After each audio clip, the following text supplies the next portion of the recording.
Good morning students. Today your micro economics का class है।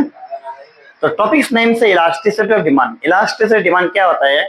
Elasticity demand means percentage change in quantity, percentage change in quantity of demand divided by percentage change in price. It is the meaning of elasticity demand. मैंने क्या बताया था? Percentage changes quantity demanded divided by percentage change in price. तो this is a shortcut meaning. ठीक है? तो how to calculate elasticity demand? एक formula given, और फॉर्मूला में वहाँ पे स्टार्ट कर रहा हूँ। तो इससे पहले क्वेश्चन है, न्यूमेरिकल क्वेश्चन है। When price is ₹10 per unit, demand for a commodity is 100 unit. जब प्राइस मार्केट में 10 पर यूनिट का 10 रुपीज, तो डिमांड कितना रहा है? 100 यूनिट ले रहा है। ठीक है। As the price falls to ₹8, मतलब प्राइस जब डिक्रीज और फॉल्स हुआ था 10 में से 8, तो डिमांडेड भी क्या? क्योंकि प्राइस लेस होने से डिमांड ज्यादा होता है according to the law of demand. मैं वीडियो में बना के रखता, आप लोग देख पाएगा वीडियो सेक्शन में भी। जब प्राइस लेस रहे तो डिमांड ज्यादा हो रहा है, 150 हो रहा है। Then calculate elasticity demand. तो इलास्टिसिटी डिमांड कैसे निकलना है? देखो, फर्स्ट ऑफ ऑल फॉर्मूला देख लीजिए।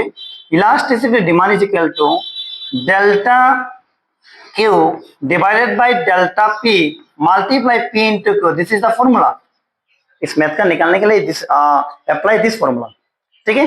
तो now first of all find out given solution. देखिए, गिवन लिखना पड़ेगा। क्या क्या गिवन है स्टूडेंट्स? रुपीस। तो हमेशा प्राइस को पी से मेजर होता है, तो प्राइस पी इक्वल टू 10, और एक प्राइस से मेजर से प्राइस फॉल्स टू ₹8, तो दोनों पी हो रहा है। तो ये 1 दे दीजिए, क्योंकि मान लीजिए पहला प्राइस है और हाईएस्ट भी है, ये सेकंड प्राइस है। Then find out the first commodity is quantity, commodity is 100 units और पे क्यू क्वांटिटी मतलब क्वांटिटी। ठीक है, ये 100 यूनिट्स और एक क्वांटिटी था 150, तो 150 दे दीजिए। वहां पे क्वांटिटी ऑफ अमाउंट 100 और 150, तो इनमें से कौन सा लार्जर से? 150, तो इसको 1 दे दीजिए और सेकंड वाला को ऐसे दे दीजिए। This is the position.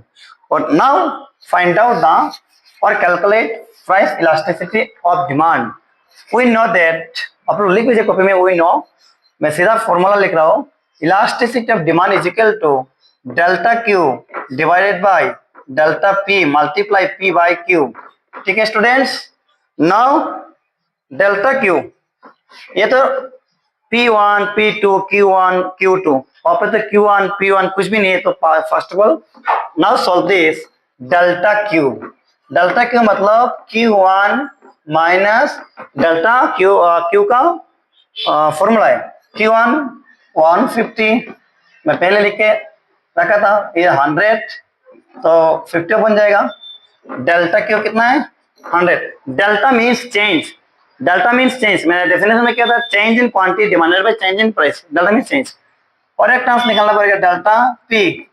P1 this is the formula, P2, तो P1 8 सॉरी 10, P1 10, ये 8, तो माइनस होने के बाद 2 हो जाएगा।